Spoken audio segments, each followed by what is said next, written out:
It's time for Twig This Week in Google. Jeff and Stacey are here. There's lots to talk about, including why Google is skipping version 82 of Chrome, what's going to happen to VidCon, the Tokyo Olympics, and Google I/O, plus an interesting proposal to eliminate all ad tracking. Jeff and I will debate next on Twig. This Week in Google comes to you from TWiT's LastPass Studios. Stay in control when it comes to your company's access points and authentication. LastPass makes enterprise-level security simple. Check out lastpass.com/twit to learn more. Podcasts you love. From people you trust. This is TWiT.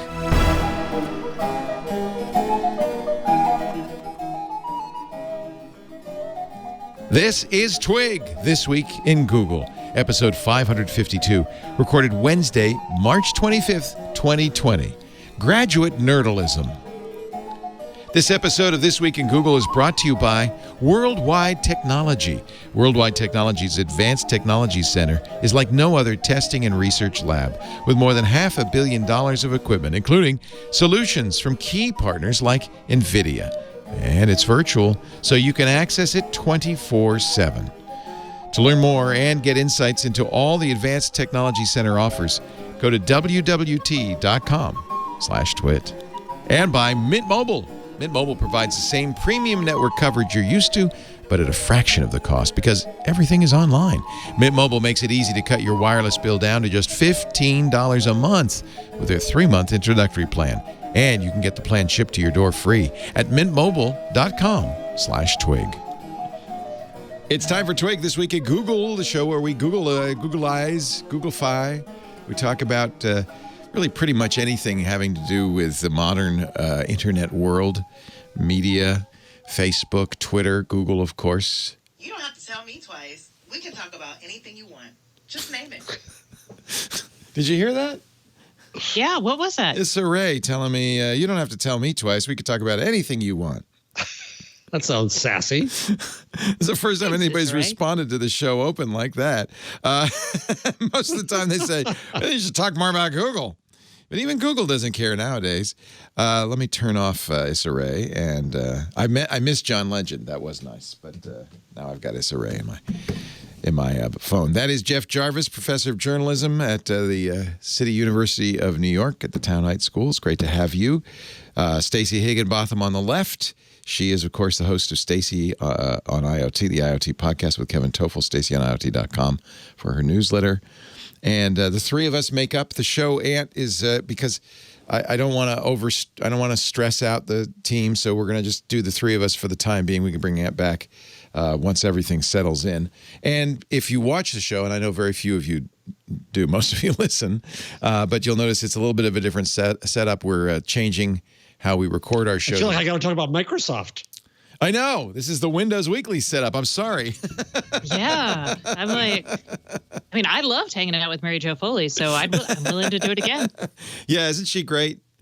So we do, this is how we used to do it in the old days in the cottage. I would sit here and we'd have Skypeosaurus on a big screen behind me. And I realized by doing that, I can do the switching so we don't have to bring more engineers in studio. That's one of the few jobs that can't be done work from home. Somebody has to be in here to push the buttons and stuff, so it might as well just be me. And for those who were recent to the show, in the cottage, Leo had the switcher and the cameras and the chat and everything there, and it was amazing. And it's just returning to I still do. the state of nature. Yeah, I don't have a big. I used to have a little T-bar and everything, and now it's all virtual on the screen over here to my right. But you'll see me when I'm doing the show. Occasionally, I look over here because I'm picking the next shot, that kind of thing. I just do it on a keyboard and a mouse over here. Well, Leo, you are very good at picking or pushing buttons. I am the ultimate button pusher. That's exactly right. So, boy, there's a lot to talk about. Lots of things Let's happening. Start with Google. Even Google Make stuff. people exciting. Here's the interesting thing. Go ahead. Oh, it's like just to live up to the show. Yeah, just Plus, to I'm live sad up to about it. I/O. Yeah, I/O, which was initially they said, well, we're going to do it virtually. We'll stream it. Now they say we're not even going to do that. And I guess the reason is even to stream it, you have to bring people together in a room. And we have a facility where we could actually do it for them and I'll give you that offer if you come. did IO. Yeah. we put the speaker in another room and I run the board and or they could sit here. If you want to sit on my ball, it's here for you. So said we're set up to do that. But if you think about it, for a conference to do the seminars and all the things, I don't know. I think they could. Honestly, I think they could do it. I think they just. What do you think? Was it that, or was it the fear of no interest? Oh, there'd be interest. Yeah. So I will say, I'm scheduled to do a virtual talk for a conference in June, and figuring out logistics. They're like, hey, do you want to go into a studio to do it? Do you want to do it from your home? And I'm still trying to figure out. Like, this is obviously not the most professional setting to do like an actual talk. Well, that's the cool thing. We're all getting kind of used to that, aren't we? Yeah. But they're like, they want control over the production. So then I would have to personally travel into a studio setting that they have to find. Oh. They need to give up on that. Look, if MSNBC and CNN could do it, why can't they? Exactly. Everybody on MSNBC is in there, and it's more human. So I just had a tweet on Twitter. The New York Times had an article in the text section saying that it was bad etiquette for your kids and pets to show up on your conference call. Awful. As I said before we went on, a dog showed up on an MSNBC shot with Connie Schultz, Sherrod Brown's wife. I thought it was great. The dog went up to her lap because the only way to shut up the dog was wonderful. So your dog should be on your lap doing the conference. Tell them to get human. I think so. I wouldn't want to give a speech with my dog in my lap. Why not? Because Why not? She's a little disruptive. Doctor Who with the cat. What was it? $1 billion. Yes. No, that's the Mike Myers version. But you're thinking, yeah, who is that? It's not Doctor Who. It's James Bond. No, it's not Doctor Who. It's James Bond. Doctor somebody.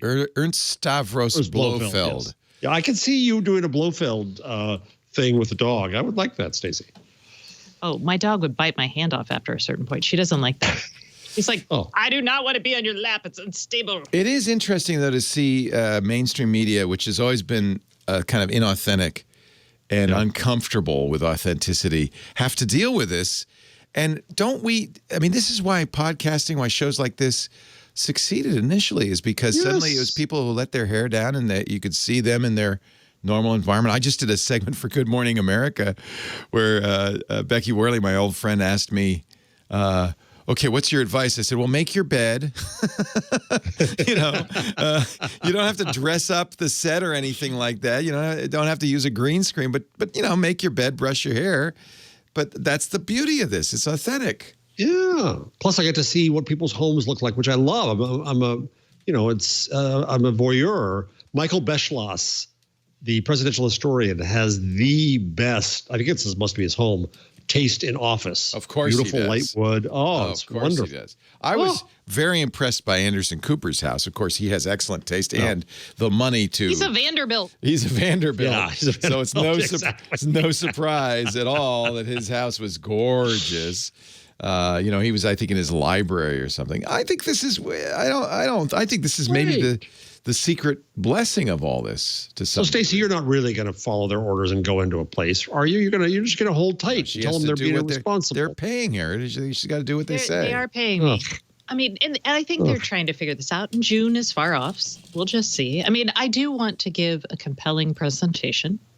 I think it's hard to give a compelling presentation. Just like, here I am trying to talk to you for 40 minutes, which is how long I'm supposed to talk. Do you use slides? Do you use any AV tools? I use slides, but I'm very big on stage. You're not that gesticulate. Big.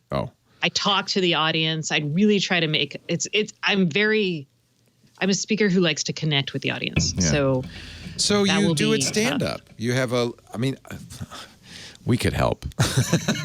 Yeah. I may ask you. I may be like. Yeah, we could help. And it's something I think it's so funny to watch mainstream media grapple with issues that we solved 15 years ago. Oh, yeah. Oh, yeah. Or just said, we don't care. Yeah. Yeah, well, with some of it we've given up on, clearly. But I like the idea of it being natural and real. And, we see Jeff in his library and Stacey in her office and me and my Byzantine Dr. No Lair. Like, that's like a toy, like old-fashioned toy store or something. Yeah, it really is. You can't Which see is all also that. really your office, right? This is You my really real work out office. Yeah. Yeah. This is where I live. But I don't do that much in here because I don't really have a job. So the desk is clean on this side. If you were to see that side, on the other hand, it is far from clean. Everything gets shoved over to that side. That's one thing that people can learn is that like photography, TV sets a frame and you just control what's in the frame. Oh, here comes a visitor. A visitor from the east. Yay! See, we love seeing people's doggies. Yay! Nice. I think that's fine. I love Sorry, that. she was whining outside. Yeah. No, it's fine. Just like you said, Jeff, there's something about Will it. she go on your lap for a minute? Yeah. Oh, you're wet underneath. Oh, the that is a sweetie. sweet puppy. Who's a good doggo? Who's a good dog? Don't you honestly feel like this is healing in some ways? Yeah, I think it is. I think you're right. I don't want to. I mean, look, this is a great tragedy. Many will die. Many will be sick. It's horrific for the people who are losing their jobs. The economy is suffering. But I also, I said this on the last show. I'm going to get heat for it. I feel like it's kind of forcing us to focus on stuff that really matters instead of the triviality that all of us have been. It's almost God's way of saying, stop looking at your phones for 1 minute. Just stop. Think about your neighbor. Pet your dog, damn it. Yeah. And to see all of these, the thing I always hate about network news is intentionally distancing. The whole thing about TV is, and that's why they hate it. When I did Good Morning America, she said, can you put the microphone down here? Yeah, I know. I mean, it's like, no, I'm talking. Well, I did, but it's like, come on, you guys. Anyway, that didn't air because the coronavirus. I hear there's something going on. So it'll air in another time, I hope sometime. Google finally did get a COVID-19 page up, not the one the president was touting. Has anyone seen, every time I click on it, oh, I got dog hair in my lipstick. Gross. Okay, that might be TMI. Sorry, I'm like, oh, what is happening? No, I'm just kidding. I'm just kidding. Sorry. I haven't seen it yet. Every time I click on it, its load time is way too long. You're not missing anything. Here, let me pull it up, I guess. I have it on the wrong computer. I have it on the computer in front of me. Or maybe, is this it? Is it a Google Trend page? No, maybe I have the wrong one.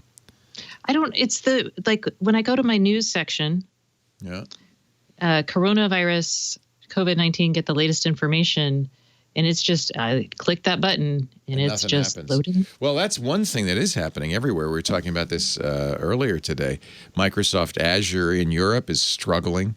YouTube and many of the streaming services have had to cut bandwidth way down for that reason. I mean, it's really this is unanticipated traffic. Yeah. I have data. Would you like it? Data. Oh, yes. All right. Hold on. I will get it to you. Here we go. And here, while you're getting it and getting the hair out of your lipstick, this is the Google's COVID-19 information and resources. This is not the site that President Trump was touting, which was the testing site. That site is up also. It's from Virology, not Google. Virology is Alphabet's health branch, and it's just for Santa Clara and San Mateo counties. It's not a national test site. And they're talking about taking it nationally now. But it's pointless because you can't get a test.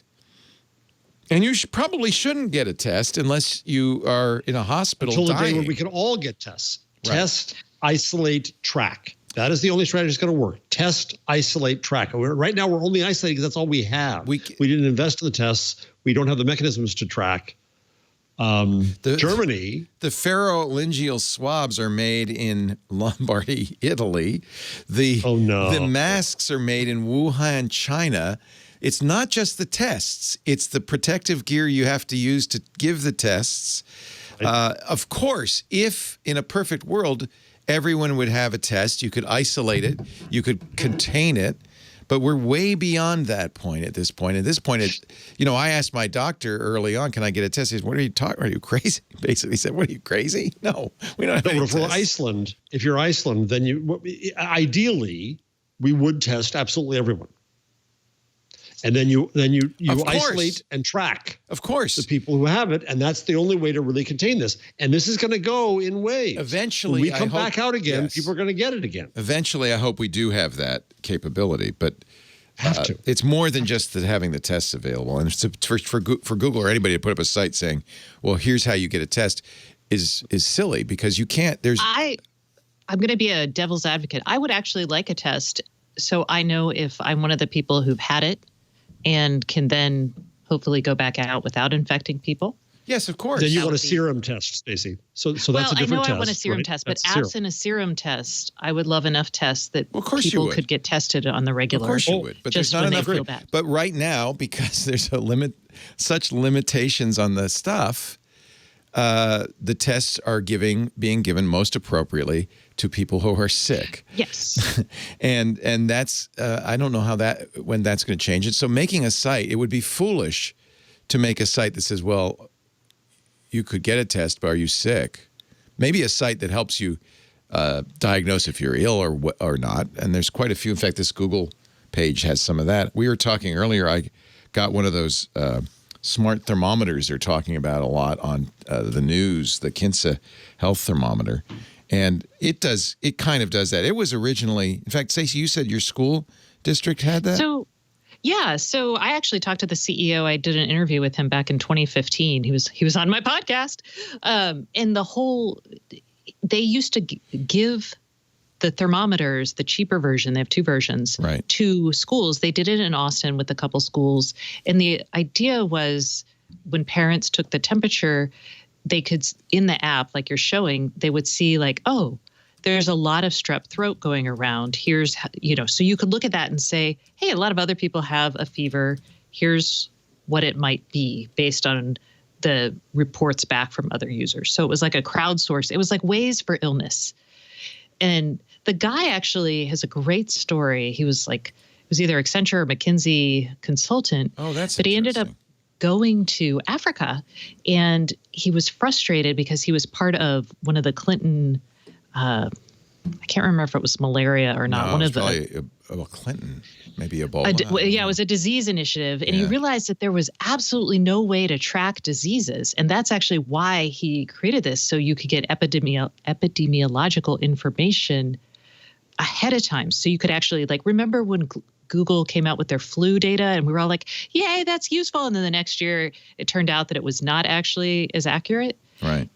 The temperature and thermometer was actually accurate. So that's why he did this. And then evolved into tracking this. He does sell, or Kinsa does sell, the data that they're gathering on a wide scale. They sell it in aggregate to advertisers. Oh, advertisers. Oh, that's interesting. Advertisers based on zip code. And so what happens is you can say, I want to advertise my Clorox wipes, my snake oil, whatever, in the zip codes that are having problems right now.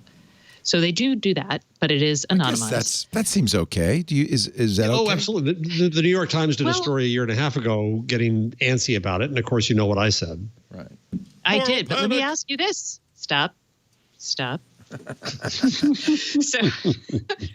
what if, think about companies like Facebook. What if I looked at this and I said, I want to charge higher insurance rates to people who are more sick, who are ill, or if not Kinsa data, maybe it's a smart scale. What if I don't want to advertise jobs to people in these zip codes because I know they're less healthy? So, which is a matter of law. You're right. That's a problem. But that you deal with that in law. Okay. And I want to bring that sure. It sounds totally innocuous when you're like, yeah, I would love to, as Clorox, to be like, hey, there's this massive wave of disease coming your way. Scrub up. Yeah, I mean, so there's some uses and there would be some commercial uses that would be less than. I'm putting you in Bedminster. Is that okay, Jeff? That's next door, but it's where you know who calls. So fine. What town should I put you in? It's fine. Okay. I'm in Basking Ridge. I don't have room for that. I barely have room fine. for Bainbridge Island. I'm just going to put New Jersey. NJ. And then you got a problem with that? WA and NJ. Maybe I'll do that. I'm working on our lower thirds, our attractive lower thirds. I was wondering what was happening there. Stacey Wah. Stacey Wah. That's the problem. Wah. Wah is the problem. Anyway, so Germany does not stand alone in datelines. Yeah. Germany is the Koch Institute, which is not the Kochs of America. It's a famous old scientist. So it's basically the CDC of Germany. Yeah. They put out a call to hire 5,000 containment scouts, they call it. And this is Germany, the land of Datenschutz and privacy and right? Yeah. And so they had 10,000 applicants. They're going to hire them, and they're going to when they get to the point where they have enough testing, and you've said, oh yeah, I just got it, and they say, who all did you see in the last 2 weeks? Can you tell us, everybody? We're going to call everybody. That's let them know. That's way down the road from. It's now in some places. In places where they've contained it. It's. But this is where privacy gets in the way too. So in various offices now, I'll make that anonymous. Some people are known to have tested positive or known to have had the symptoms. Not here. And what they're doing is they're saying to people, we can't tell you who because of privacy and HIPAA and all that. But if you want to get a test, you've got to say who you were exposed to that had it. But you don't know because they won't tell you who in the office. You don't know how close your exposure was. There's a limit to privacy. And we're reaching it. And we're going to have these debates right now. So here's what I would like as part of this debate. I think that, yes, during a pandemic, we need to have track and trace becomes incredibly important. But and this is what I would love to see. It needs to be of limited duration, right? And while I acknowledge that this data would be incredibly useful for study later on, I think the study of that data should only go to public health agencies and universities, and there should be an IRB component later to using it. And companies should not get this data and keep it for themselves. So Google may want to use it, and there may be a really compelling case because they could do better research because they have more money and funding and whatnot, but they shouldn't have it. And to use it, you have to pass stringent, you have to really show legitimate research interest, I guess would be the way. But epidemiologists of all sorts are going to want to see the tracking of how the disease goes. There's one called Next Strain now. Let's go back in time. Let's talk about Typhoid Mary. It's a good thing that Typhoid Mary's privacy was not protected, right? This was a woman who was she was a cook. She was giving typhus to people in New York. I think it was New York City, right? And they called her Typhoid Mary because she was patient zero for a typhus epidemic. It's important to isolate that person. And I mean, does she have a privacy right in that case? I guess she does. You shouldn't have her name in the newspaper, but public health officials should absolutely know who she is. And her employer should know. Yeah. Well, is it? I mean we're all Typhoid Mary now. Well, no, most of us don't know if we are or not. We don't have testing. I mean, so ideally we'd have testing, so we'd all be like, "Ooh, I'm a Typhoid Mary." Yeah. So let's go to two new things here. So two questions, because I'm in my Twitter feed with all these epidemiologists. I'm reading about the data that they want and how they want it, and it's fascinating. So, two questions. One, I think it's Singapore now has an app. China obviously had apps. Israel is doing this now. Israel's doing this. That's right. So in the crisis, how comfortable are we with being, let's say, required to have an app? And you can see the negative side of this is, they have the disease. But the positive side is, they're certified to have the antigens. They took the serum test and they have immunity and they can work. But you're going to want to certify that in some way. What are the laws around that we need to craft so that we can have more freedom as a result of this data, and more help for the data, but restrict its use. So we need to make sure that this data I would limit the ways it can be used to discriminate against people. So there are ways like being sick. Obviously, if you're sick, you should stay home, right? So there are countries that are using that to like, basically the China, like green means you can go anywhere, red means you can't. Right. Right. The newest thing is the app says, knows who you've had come into contact with. Right. And that in saying that you've come in, I mean, in some ways it matters. Like in your office, maybe it matters. I mean, they're also in China, using, what they can do is I think distance. in Israel, they're using it to notice groups, a lot of movement out of the house. They're using it to police work from home. They are. And they're also looking for larger groups.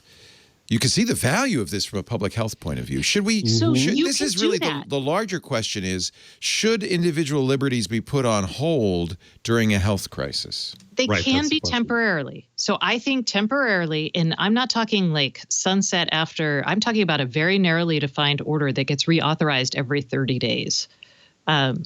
Unlike the Patriot Act, where we reacted to Right. 9/11 by rescinding rights forever in perpetuity. Well, Right, it does expire, but it just keeps getting renewed. A quick sunset. The difference there is you could reasonably say, well, there's still a terrorist Well, threat. I'm not done. Oh, no, Stacey's still going. Sorry.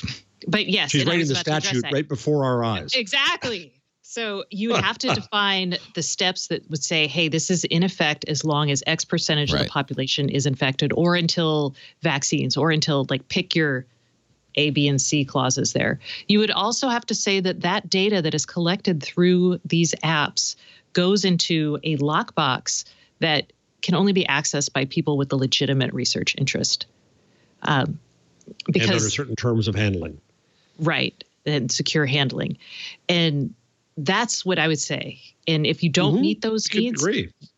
you don't get access to this data. So if the police are like, and I would even stipulate that like maybe crimes are happening in this time, and maybe 5 months from now, the police are like, hey, remember that rash of pandemic lootings? Let's go see who those people were. This could not be used for that. I agree with that. All right, well, here's another question. Let me now up it up again. What if the government gave absolutely everyone in the country a biometric bracelet, and in a time like this Wow. required them to wear it? Well, the good news is you don't have to because we all have smartphones. But okay, I'll would say stipulate. this is on your app. In Singapore, I believe, it may be Singapore, it may be Israel, if you don't have your phone with you, it tells on you.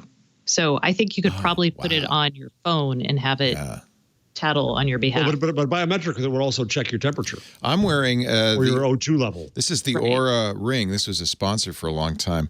This Yeah, I was hoping to measures. be a sponsor long enough I could get one. Yeah. They're awesome, and it does So measure. they're part of a study right now. Did you know that? I'm in the study with UCSF. Every day I get from Aura a questionnaire to answer for the UCSF. But besides measuring heart, the obvious stuff, heart rate and exercise and stuff, it measures temperature. And it gives me, so I am taking my temperature just because I want an early warning sign, but it will tell me if I look on my Aura, I can show you on my Aura app, it will show my my temperature going up or going down. And that's also part of overall readiness. So I can look at my readiness and I can see my body temperature. And if it starts, and by the way, I was wearing this, I got sick, I think last year, and you can see as the illness progresses, your temperature going up as your body corrects. Right now, it's holding pretty steady.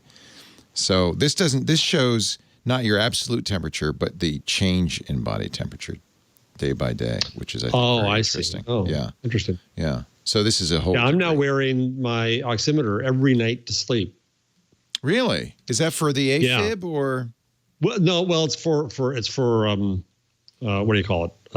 Sleep apnea. Yeah. Sleep apnea. So I've been diagnosed, but I don't believe the diagnosis fully, and I'm trying to judge what it is. And but it's fascinating to watch the O2 and see what Stacey, you've got more data on this. I can't find any good resource online that says what normal or expected is on this. You talked about this before. For O2? Yeah. For your oxygen rate? Well, if sleeping. it goes below like Oxygen rate is sleeping. Oh, well, they're looking at variations is what they're doing. They're looking at it It's going the same thing down as my to temperature. They want a 92. trend. 92 is usually when they start going, oh, that's not enough. I can send you back. I've got a sleep study results, and I can share the stuff from that. It's really interesting. COVID hit it at an interesting technological moment where we have all these biometric devices. We have been working from home. We have the capability. We have Teams and Skype and Slack, and it's really and thank goodness we have Netflix and Amazon Prime too. It's really an interesting moment in time, and I think it's very clear that we've got a lot to think about, and that's kind of, I think this show is ending up talking a lot about that. I feel like that we have the opportunity. You know, tests are nice, but if you knew fever, if you knew temperatures, you'd know. We wouldn't know what the disease is, but you'd see, and this map does show abnormal or atypical temperature increases. So if I click the atypical button on this, you can see there's some hot spots here, like Weld County, Colorado, and much of Florida. Florida is unbelievable. And look where it is. It's on the beach, right? Well, that's not much of a surprise right after spring break. You can also look at Louisiana, and you could see that, you know, there's going to... Everybody's worried. There's going to be problems there. Why Colorado? Denver? I don't know. I don't know. So, but that's what's interesting. Maybe it's just a high percentage. See, that's what's interesting is this is data that isn't related to testing or even hospital. This is you know, you could see. Is this Kinsa? This is Kinsa. Yeah. Yeah. So, I mean, it's any fevers. So that's normal flu, COVID, strep. Right. But they know what's typical because they've been doing this for some time, and they know what's atypical. Now. So, you know, we are having a particularly bad flu season, so that's somewhat of the issue. But what does the brown in California and Washington mean? It's good. It's normal. It's not. Yeah. And so they're always feverish in the West Coast. It's actually less illness in our county. And that, to me, I feel like this is because in California we sheltered in place early. But I don't know. I mean, I'm not a scientist, so I don't know how you interpret it. But I think do me a favor. Go back to it for New York versus New Jersey. That was interesting. Let's. Can you? I could zoom in. I think. Zoom it. Yeah.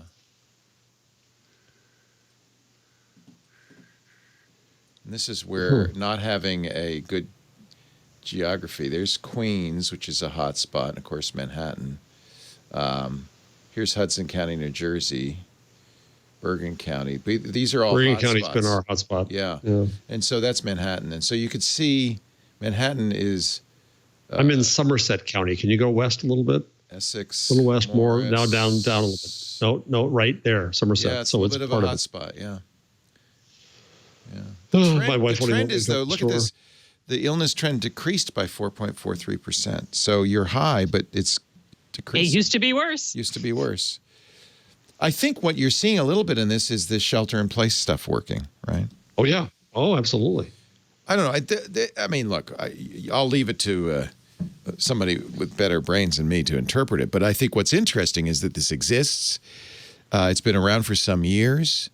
What if it is being driven by a bunch of people who are worried about COVID coming in and taking their temperature when they feel bad?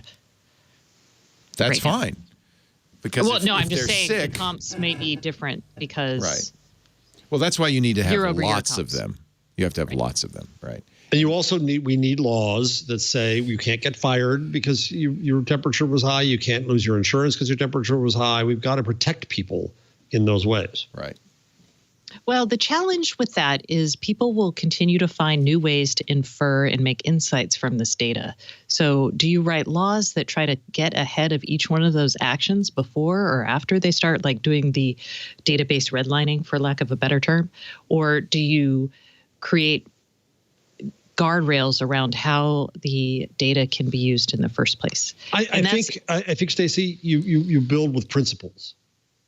Rather than trying to anticipate every possible use of the data or hold it, you say there are principles. And the principles are that, I think that sickness should be freedom of keeping your job and not losing your insurance from illness should just be a principle. And wherever the threat comes from, then you're in a better position because you set that principle as a matter of law. Okay. I would also. We have so much agreement. So much I wrote about this last week. I'm going to ask you to highlight it because it ties to what we're talking about. And this is, if you go to my site, Leo, and now is the time to build a connected medical device framework. The reason is because some people I really respect, they wrote an article in Nature.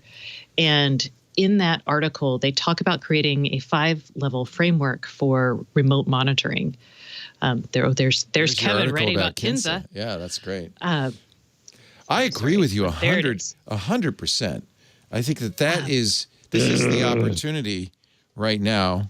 I'm subscribing already. It's okay. I subscribe. That drop down. I know. Andrew makes me keep it. Scroll down just a little bit because part of this is they have a connected sensor fax. What is so that this would word? be something like a nutrition label. This would be something you would see on your device to know how valid it is. And they're calling for 5 things. Great. So validation. So are there peer-reviewed papers and clinical trials for each device saying, hey, they're measuring the right thing to diagnose disease? The next level of the framework is security practices. Is this device secure?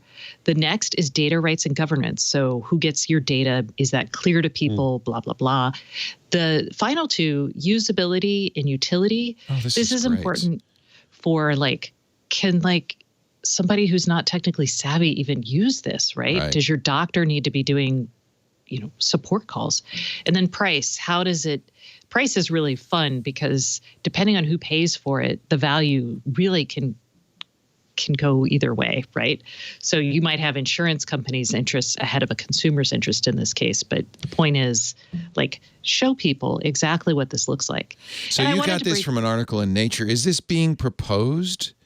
So this is the FDA on Friday basically said that they're going to allow remote monitoring, but it has none of these safeguards in place. Yeah, this is. And so it's a proposal by a group of people, some of whom have worked for the FDA, some of who are very good security experts, very well respected. So this is a proposal. The article is so long, you guys. I know my article's long, but the Nature article is incredibly long, but it's really excellent. And it's how we should be thinking about this. So I encourage people to weigh in on this because I think it's crucial.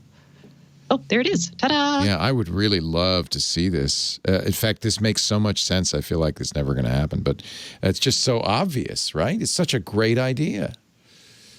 Well, and it's not just a great idea. It's really necessary for us to build trust in this kind of system because you have a lot of people, you're asking them to give data that is deeply personal. Yeah. I mean, yeah. Jeff may have gone on the air talking about AFib, but if he didn't want to, it's not like he'd feel comfortable with that data. These kind of labels on food. Yeah. So much, it makes perfect sense to have it on medical devices. Connected medical devices especially. Can I also re-up from last week my Twitter list? Yes, which, by the way, Twitter list. I recommended on the radio show. I said everybody should go to twitter.com/Jeff Jarvis and subscribe to that list. Somehow through a bad email, through the UI. So it's now up to more than 500 experts, and I'm finding it absolutely invaluable. The other neat thing that happened in the last week is Twitter came to me and asked for help in getting scientists verified. Oh. And so I've helped so far about 100 of them. And they're doing more and of course some dorks have come to me and people out there don't do this. Hey, can you get me verified too? No. Are you a scientist risking your life or doctor? I'm smart. I got people like that. I write about COVID. I'm an artist. The worst example of this was a Medium piece by a guy who said, well, my job is viral growth hacking. You saw this. Viral growth hacking. So I know a little bit about how viruses propagate. So I'd like to spout off about COVID. And Medium took that down. Did they? Good. They took it down. So I wrote about this. I have a post about expertise, time for experts. That was the ultimate in just... I have a quote, and I have that full quote in that post. Oh, good. It's, if you go to Medium, it's there. That's right. We don't have... we don't have somebody else to look this stuff up for us now. I It's could all do on it. Oh, you. sorry, Leo. I could do it, man. I'm doing it. I actually do it. You don't know this, but I actually do it. That's why I'm sitting in front of that big computer. Our TD does You it, do it most of but the time, I yeah. usually am pulling up this stuff as we go. Yeah. Yeah. It was a ridiculous quote from the guy. Let me see if I can find it real quickly. And people went berserk, but they didn't look at berserk about the Medium piece. Medium took it down. The New York Times had a piece by a guy named Davis who was saying, "Oh, it's not that bad. Contrarian piece. We'll be okay. Different methods, da da da." Which even the president is now quoting. And the experts in my feed went berserk about it. Oh, that's Absolute why you have berserk. that feed. Yeah. Because this guy, Which article? That Which article? it should just be if you go to Medium/Jeff Jarvis. I'm it not should a be there. paying member of Medium. No, it shouldn't be. It shouldn't be. So hold on. Maybe if I follow you. So Time the for experts. I see it. Here it is. Time for experts. That's it. Yeah. So if you scroll down, there's a block quote with that quote in it. I can also look at the facts here too about the other one. Oh, There's I people in can't. here I recommend. Oh, geez. Screw you, Ev. I can send you the friend I refuse link. to pay $5 for Medium. I'm sorry. I just won't do it. Is it $5 a month? Yeah. I pay a I lot might do more that. for Bloomberg and I pay a lot more for other things, but I just won't. I can't bring myself to pay for Medium. I just put the friend link, Leo. Oh no, it's not. That's the wrong one. Hold on. Don't worry about it. All right, I got it up so I can read it. That was the point. So I'm recommending I was some supposed to bring it up really- so you could read it. That was the point. Well, you're always faster than I am. So this is what the growth hack guys. I'm quite experienced at understanding virality, how things grow, and data. my God. In my vocation, I'm most known for popularizing the quote growth hacking movement in Silicon Valley that specializes in driving rapid and viral adoption of technology products. That's when I stopped data reading. is data. No, Our it's focus not. here isn't treatment, but numbers. You don't need a special degree to understand what Lord. the data says. It doesn't say numbers are universal. Eat me. This guy was just awful. Medium took it down. Good. So meanwhile, the Times has one that has similar contrarian things. And yeah, he used to be associated with Yale, but he's a sugar shill. And he's a member of the advisory board for the California Walnut Board. Is he saying eat That's- more walnuts? The New York Times chose to give this major thing, which now the president and others are quoting. And so Greg Gonsalves, who's a brilliant guy at Yale, who's really at Yale, Gonsalves, Gonsalves, look up his Twitter. He just went properly berserk on this. And then on Brett Stevens, who quoted the same thing, and then on Tom Friedman, who quoted the two of them. And you have what they call armchair epidemiologists. That's right, Stacey. It's a hard word to say. You stumbled before. Yes. Who just think it's numbers, and I can look at these numbers too. And epidemiologists are just bloody brilliant, and they have experience that matters. And we don't listen to people like me, people. Listen to the scientists. Listen to the experts, doctors, virologists, people who know what they're talking about. Journalists don't. We find experts. Yeah. Find the people who matter. And we've got them out there now. They're talking directly to the public on the web. It's a wonderful thing. So one thing that this it shows is that this is water cooler conversation, and we've always had this. Humans have always done this. You know, I talked to my buddy Joe, and he says, and we kind of it's kind of like gossip. It's and it's how we deal with anxiety. It's how we look for information and avoid. We've always done this, but now we have these tools that can make water cooler conversation, give it more weight because it's published online. And then, unfortunately, we have a government where they embrace this. They also, like us, share water cooler conversation. We expect them to have a higher standard, but they don't. And but I think it's human. I mean, we do it to some extent. We all. Oh yeah. Yeah. But now you can call on the experts. Now I can go on my list now. And I can ask them a question. Can you explain that to me? And they're busy trying to save lives and everything. I don't want to get in their way, but they will take a moment to make sure they want people to get this right. Right. The experts are there, and they're easy to find. Yeah. If you sign up for Jeff's list. And sign up for that was the whole point of that. You need this thing that kind of floats down. Andrew could help you and just says sign up for my list. That would Sign up for my list. I'll get you the boingy boing. It's just a little. You can CSS. also find all my posts. All my posts are also on Buzz Machine. Good. So I put them over there. I don't have to pay $5 to read them. Buzzmachine.com? Buzzmachine.com. Buzzmachine.com. Thank you. I believe it's in your lower trying to third. help you out, Jeff. Yes. I just got an email. NJ is in his lower third. Oh, there he goes. Yeah. So there we go. So the other day I went out for my walk, which I'm trying to do every day now. I didn't today because I had too many damn calls, but I went for my walk. And I'm walking along, and there's a guy who looks about my age who goes zooming by on a electric scooter. And then he comes back, and he says, "Are you Jeff Jarvis?" And I said, "Yeah." And of course, he's a fan.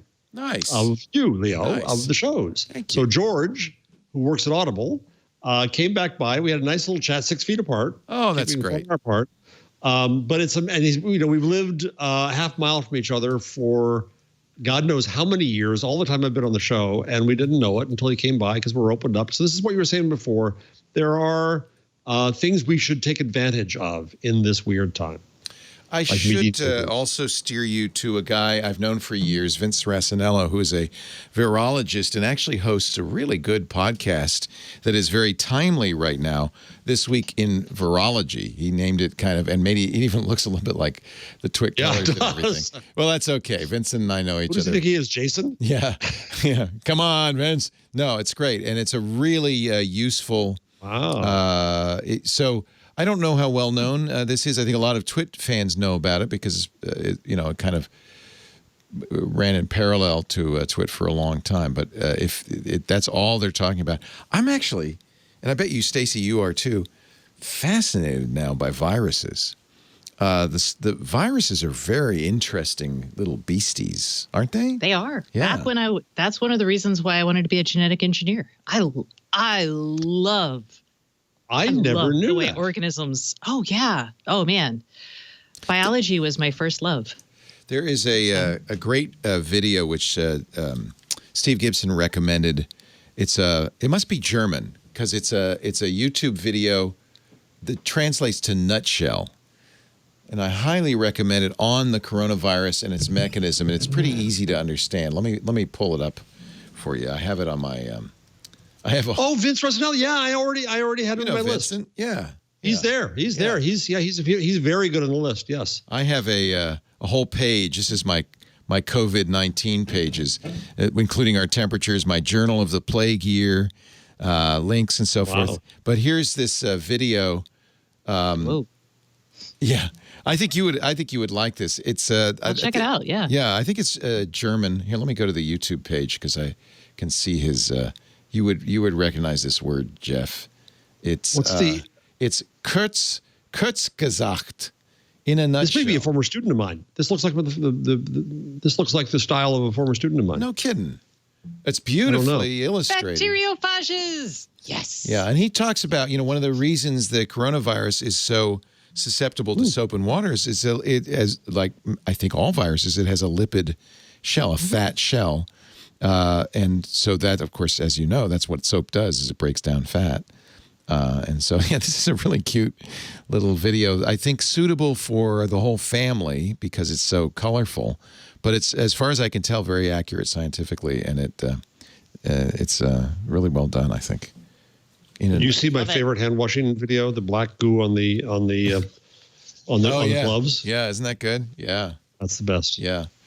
So, but I've gotten very interested in this whole thing, and of course there is some speculation.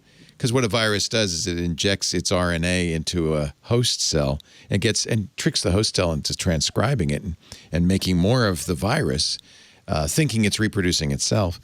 There's some evidence that this viral RNA has something to do with our own evolution. That without it, we might not have evolved, or it's affected our own DNA. So I think that's kind of it's a more symbiotic relationship than one would think. And I find it fascinating. Yeah. Not all viruses have lipid membranes. Okay, thank you. And they call it, I didn't know this, the coronavirus. The corona is the little spikes on the outside of the virus. That's why flu's a coronavirus, and that's how it takes a spike. It goes into the cell and says, "Here, have some RNA." That's my. It's like a crown. It's a crown. It's a crown with spikes. All right, back to Google. According to Dr. Morbius, Your DNA is mostly endogenous retroviruses, so thank you very much.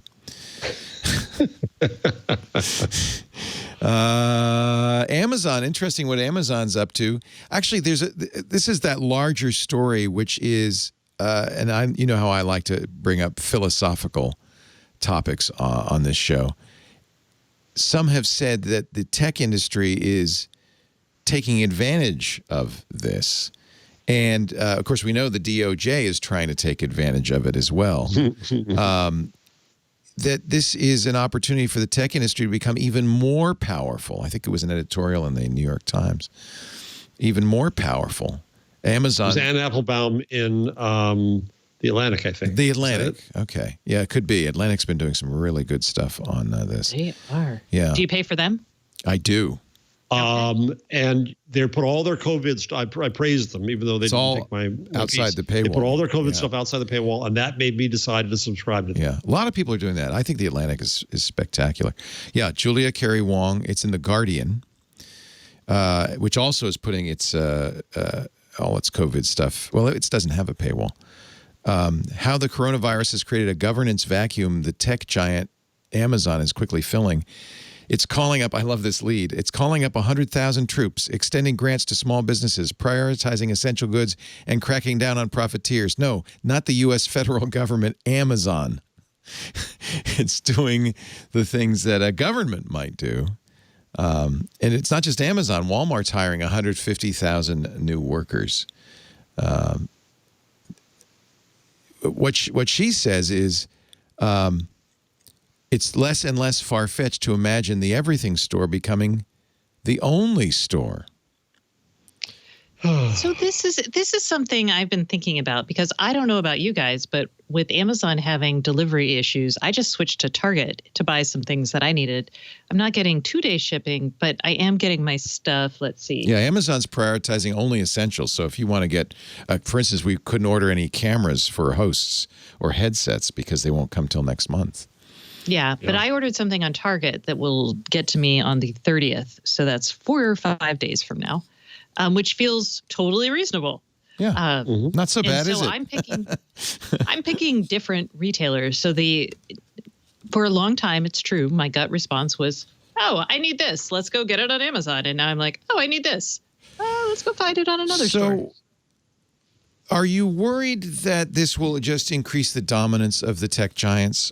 And they will just take advantage of this, or I, for one, welcome my new lords and masters. I think they're being smart. I think there's a couple things here. They're being smart to be like, oh, it's going to be a lot harder to hate us after we donate all our masks and after we do, right. after we help.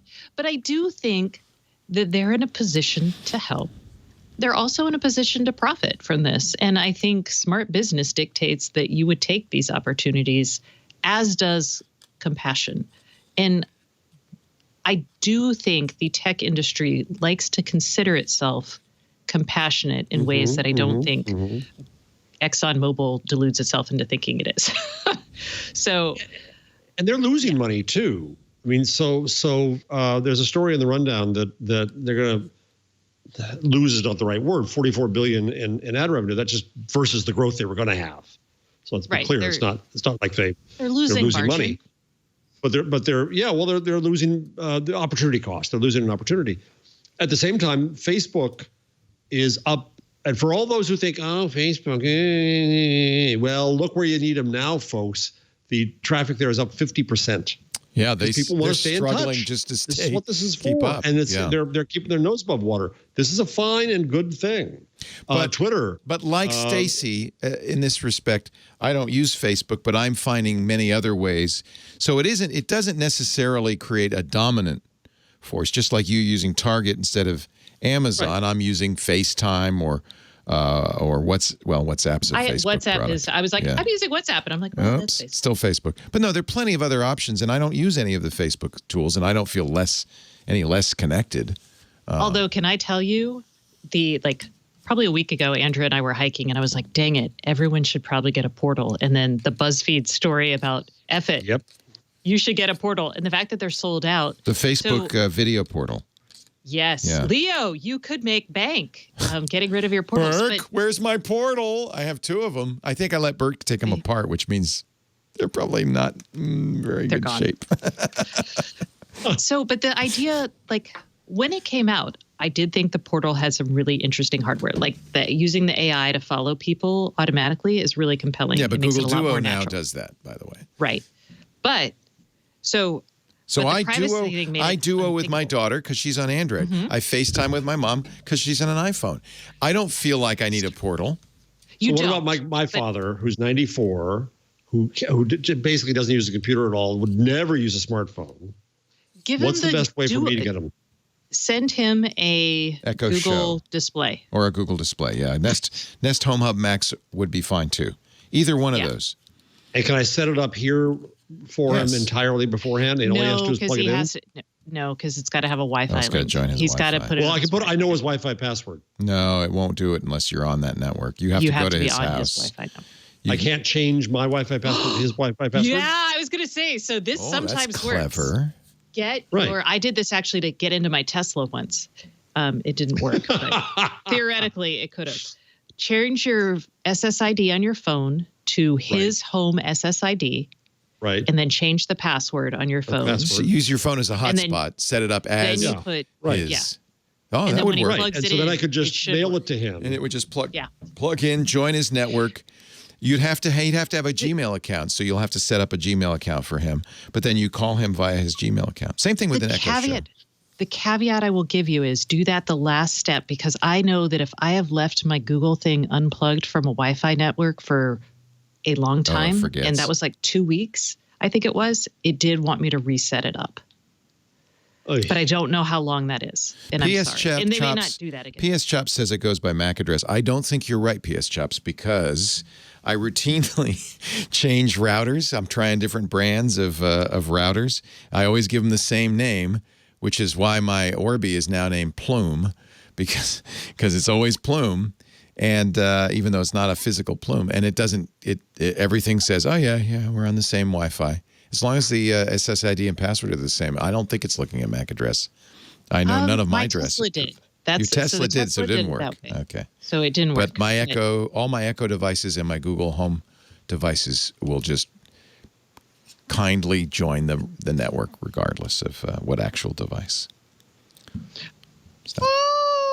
Sorry. My June oven just got an update that I asked for. I don't think they did it because I asked for it, but I'm very excited. My Thermomex would if I would turn it on, but I'm too scared to use it. So, Damn it, Leo. Darn it, Leo. Get on it. I keep thinking, Yeah, oh, this is the homework, perfect time. I'm stuck at home. I should watch all those videos. Let's take a break before Stacey hits me. You know, you can't hit me in this office. Actually, you're a little closer. You probably could. Just go ahead, try. Just give me a shot in the head. I was like, I could sneeze on you. I too. Oh, wrong way. I sneezed on Jeff. I'm Sneeze sorry, on Jeff. Ah! Thanks a lot, Stacey. I'm older than he is. We'll have more with Stacey and Jeff in just a bit, but first a word from our sponsor. Our show today brought to you by Worldwide Technology. It was actually Worldwide Technology has a soft spot in my heart. It was the last time I got on an airplane for some time. We flew out to St. Louis a couple of weeks ago to see their Advanced Technology Center. I was blown away. So many people know WWT. It's an enterprise, consultant supplier for enterprise hardware and software, and it has been around for more than a decade. A lot of customers have been with them ever since the beginning because they're just fantastic. But over the last few years, they have put together something that is like no other testing and research center in the world. Their Advanced Technology Center, they started it 10 years ago, $500 million in equipment, hundreds of OEMs and key partners, ranging from the big guys, the high-tech heavyweights like Cisco and VMware, to AI disruptors like NVIDIA. They have some amazing stuff from NVIDIA in there. It's really, really cool. Their deep learning workshop. Well, I'll get to that in a second. So, WWT, trusted partner, been with you over the years. They set the ATC up initially so that their engineers could spin up proofs of concept or pilot projects for customers. This ATC is where and I met a bunch of engineers. In fact, a number of people came up to me, said, Leo, I'm doing this because of you. I used to watch you on the screensavers or whatever. And I feel like I was at home. It was really, really cool. We took a tour of the ATC. What's really cool about it is they have all this gear, and of course their engineers use it, but you can too. You can too as a WWT customer. They have on-demand and schedulable labs or workshops like this NVIDIA Deep Learning Workshop.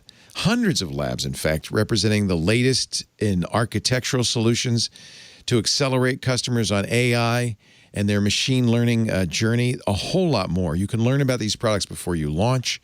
You could try before you buy. If you're getting a system, you can integrate it into your existing system to see how it works. They have more than just these labs. They have articles and case studies. You can find it all at wwt.com/twit.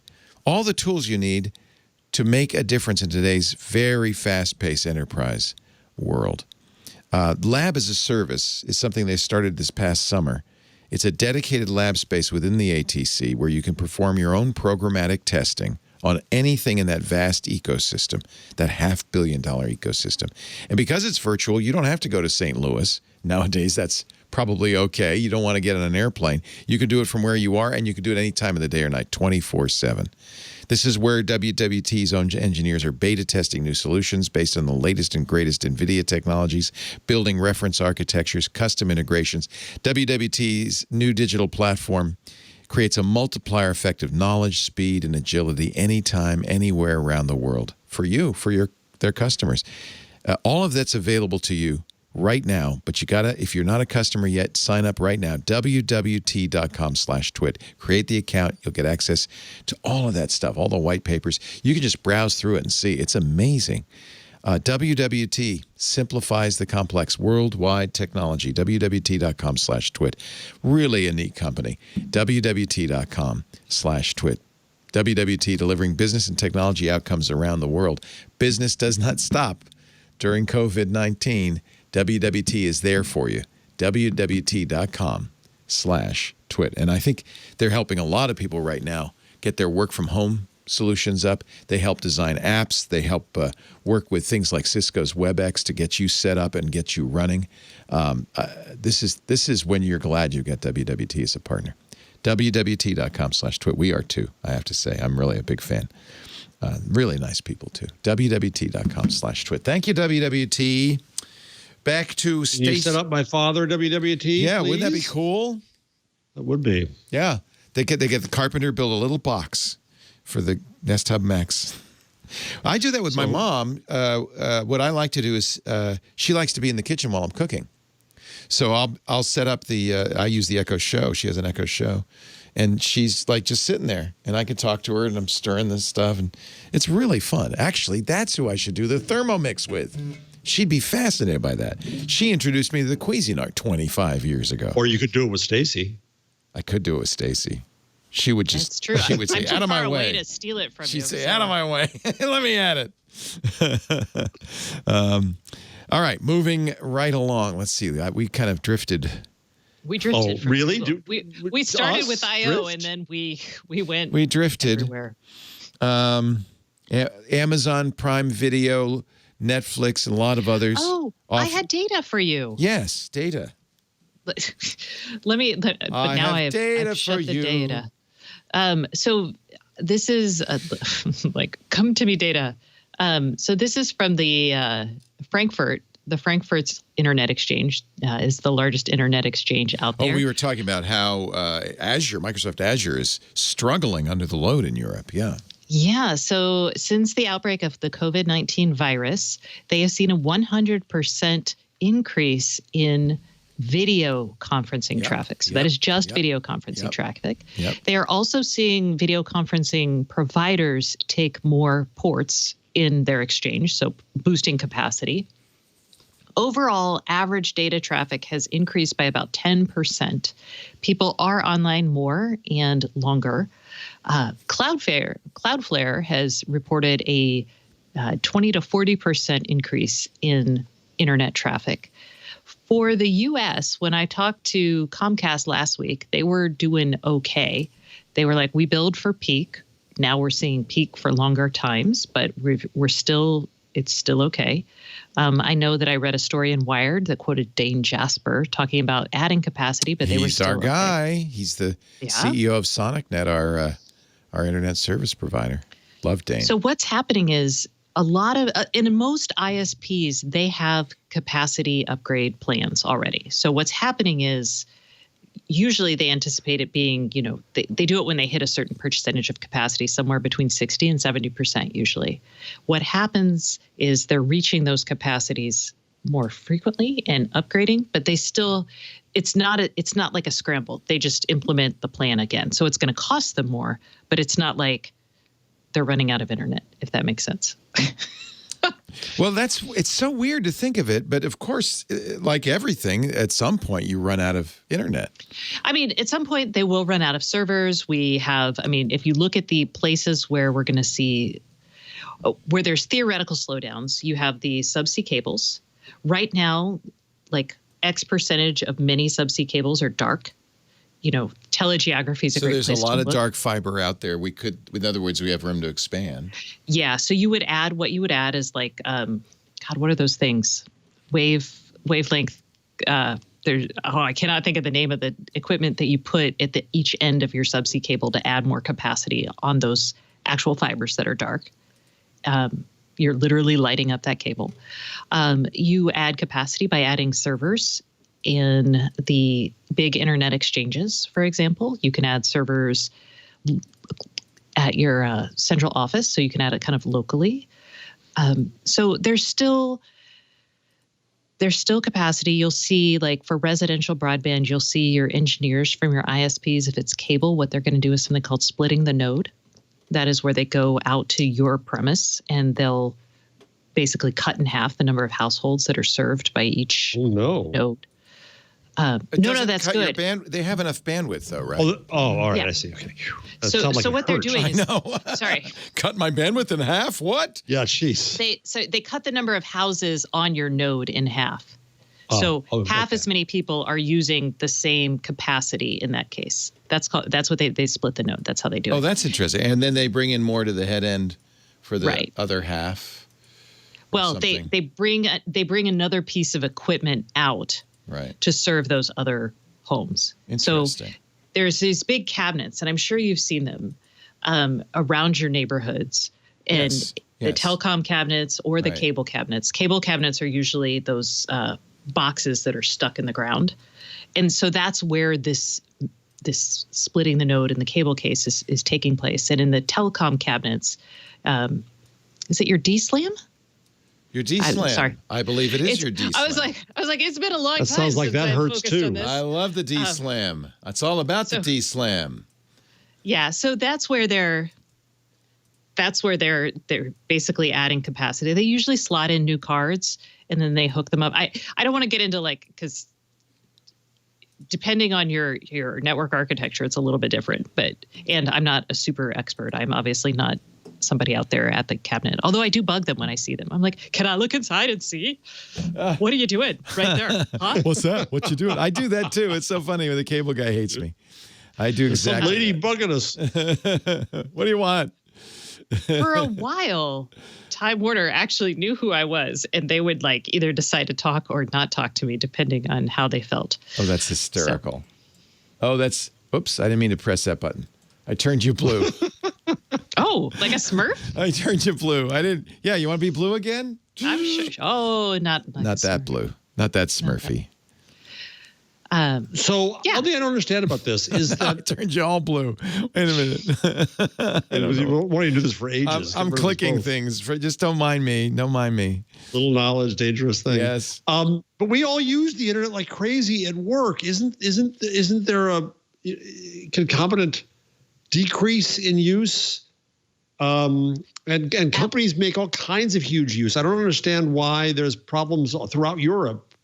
Is it just nighttime and Netflix? What is it? Well, I mean, there's a couple things. So schools, for example, being online and taking your in-person meetings and turning them virtual. are different, right? Yeah, we're all making more video calls. There's people at home. You know, I think one thing offices do is everybody goes home and then they all are running Hangouts or something 12 hours a day so that everybody can be together. There's a lot more use, right? And that's why Netflix and Amazon Prime and YouTube are cutting the bandwidth that they're using on their streams in Europe. I don't know why Europe is so... Why aren't we more... I wondered about that. I'm guessing there's a couple things. Europe doesn't have a lot of cable operators, so they don't have as many MSOs. They also have, in many places, their fiber does not extend as far, so they've got like fiber to the node as opposed to fiber to the premise. And when you're dealing with DSL and copper, it's very hard to upgrade copper. There's big limitations on that. Yes, We're not going to get into that science, but so I think that might be an issue. The other thing I was going to say is your work networks and your residential networks are different. So think about when you're provisioning a network, if you know there's a multi-thousand employee office space, you're provisioning way more capacity for that network. And you can't, because there's still physical infrastructure that it has to go over. So like the nodes I was talking about, the actual copper wires or fiber, you can't it's not a transferable, the bits are not transferable, I guess. That capacity may not be the same as a residential or a. So it may cause localized problems. It's not like it's a loss of all capacity in Europe. And I don't know what's happening. Problems. Yeah. And then there's upload and download speeds. So that's the other thing. With video, most residential connections are not they're asynchronous. Asynchronous, is that what the word I'm looking for? You've got, 300 megabits download, but you only have 5 megabits upload. Yeah. Asymmetric. Thank you. I was like, what is the word? you're the right word. I've used it before. Yeah. Yeah, asymmetric. Yeah. And so when you're doing things like video, you actually need a much more symmetrical connection. So you've got that's a good point. Limited upload. That's right. Yeah, because it's all about the upload. So those are, I don't specifically know what Europe's issues all are because I haven't covered broadband in Europe really much. But I also had an interesting conversation with a German yelling at me on Twitter because I when Merkel announced her changes, she limited no meetings of more than 2 people. I thought, oh wow, good. Turns out that was outside. You can still go to work. You can still go to the store. Wait a minute. Yes. Outside, but inside it's fine? Inside, well, you should stay apart from each other or not, but you still go to work. You still go to stores. That's exactly wrong. So I was making fun of it, and I said, come on, it's ridiculous. And the German, you don't understand. I know Germany better than you do, Jeff. Well, of course you do. You're German. I'm not. And we just don't have the computers at home, and we don't have the mechanisms to be able to work at home. That makes sense. The way you Americans. I mean, it's been a struggle working from home, schooling from home in the States, but maybe not as much as it would be in other countries. That's interesting. Yeah. Hey, watch me do something really fun. Oh, and Europe has bad Wi-Fi. That was the other thing. Oh. Because their buildings That's kind of a older. Blanket statement. Sorry, their buildings are older and have it's harder for spectrum to propagate. Oh, yeah. America's built on drywall. Europe's built on stone. Yes. That's the difference. And now, ladies and gentlemen, it's time. Let's see if I can get it done. Oh. For the Google you can't. Changelog. Maybe. The Google Changelog. Grandpa learned a new trick. I would never say that. I just want y'all both to know that. I would never call you Grandpa. Grandpa learned a new trick. Yeah, I got a little heat for our show title last week. Boomer Remover. Yeah. I got a cranky email. I did. I'll bet. But if you listen to the show, you know we were just having fun with your daughter who calls COVID-19 and her friends, Boomer Remover. And as Jeff and I are boomers. Her daughter's friends who do. It's okay for us to do that because we are boomers. We are boomers. We can do that. Oh, what are you doing, Leo? Stop it. I have to, it's one thing to start the Google changelog. It's another thing. Was it easier to have the hard switcher panel keyboard thing than the screen? I've been doing it this way for so long. Yeah, okay. They set up a bunch of macros for me years ago in the keys, so I don't even know how to do it on a board. No, actually, the board's easier because there's buttons and stuff, and I could. Yeah. This way, I'm having to click stuff with the mouse. That's a little hard. But let's get to the change log, and we start with Pigweed. Now, I have to say this changelog is put together by Karsten, so let's learn together. It's an open source collection of embedded targeted libraries, or as we like to call them, says Google, modules. Faster development for 32-bit microcontrollers. The source code's at pigweed.googlesource.com. Pigweed will, I guess, if you're, I don't know. Maybe it's for Raspberry Pi or... just say it's for the Internet of Things, and then you can punt. There you go. It's IoT. Thank you. Why don't you call Stacey? Karsten? What is it? Stacey. Yeah. It's IoT, of course. It's Pigweed. Yay. Pigweed passed. New Google Podcasts redesign on the Android, and it's actually what happened is they put it out for iOS, and they had to make feature parity on Android. So now you can finally auto-download new shows, get new episode alerts. It's very clean. It's very nice. If you use Google Podcasts, I think you will be very happy. Google Podcasts updated. And I immediately put it on my iPhone, and it's really quite nice. I'll show you. You know what? It was going to be my pick of the week, but I'll show you a little bit later. If you use Android Go, then you might be interested in the new Google Camera Go, which runs on Android 10 Go edition. So if you have a inexpensive smartphone, HMD is the company that's manufacturing Nokias these days. They announced a Nokia 8.3, 5.3, and 1.3.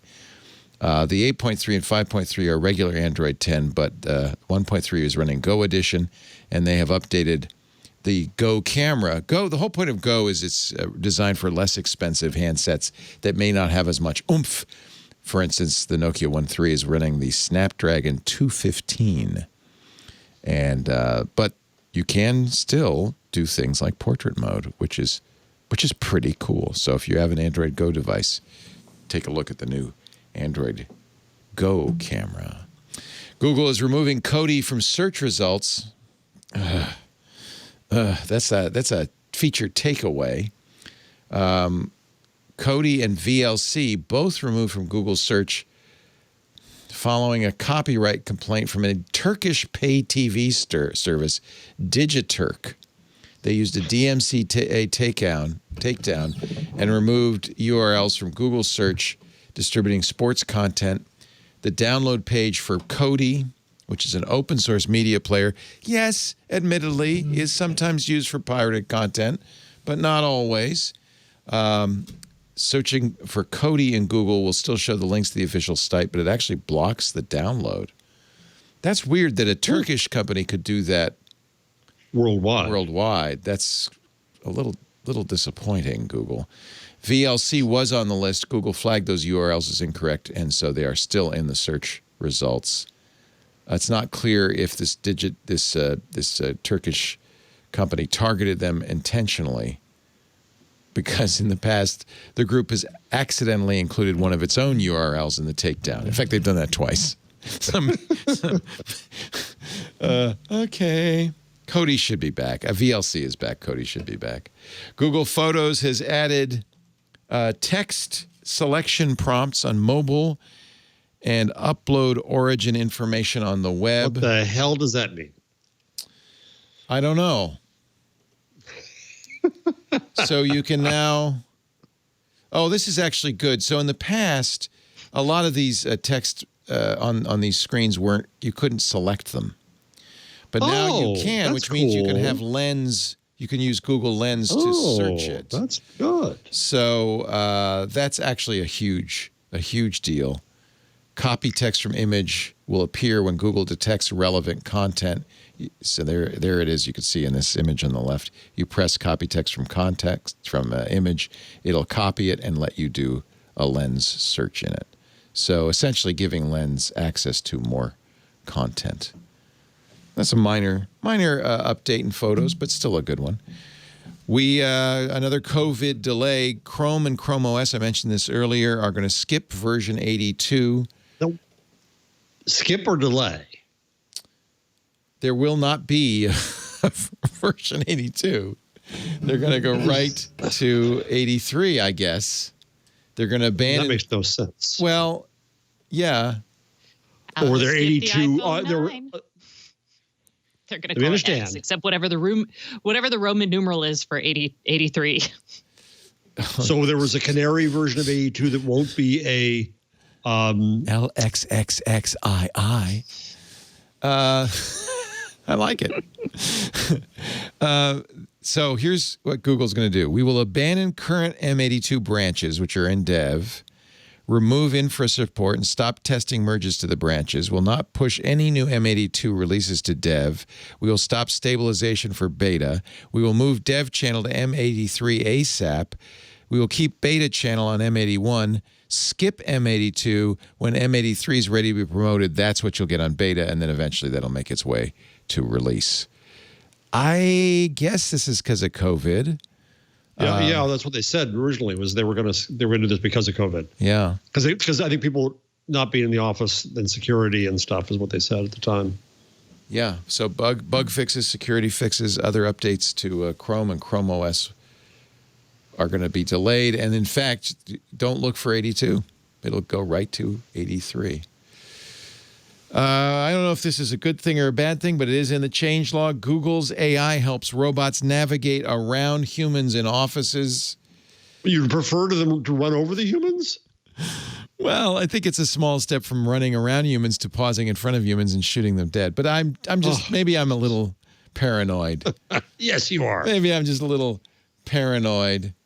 Well, the issue is usually when a robot is faced with a human, it just stops. It's like, I don't know what to do. So it's actually nice. Now it can go around it. It goes around. Here comes a human. The vacuum is vacuuming. You go, whoa.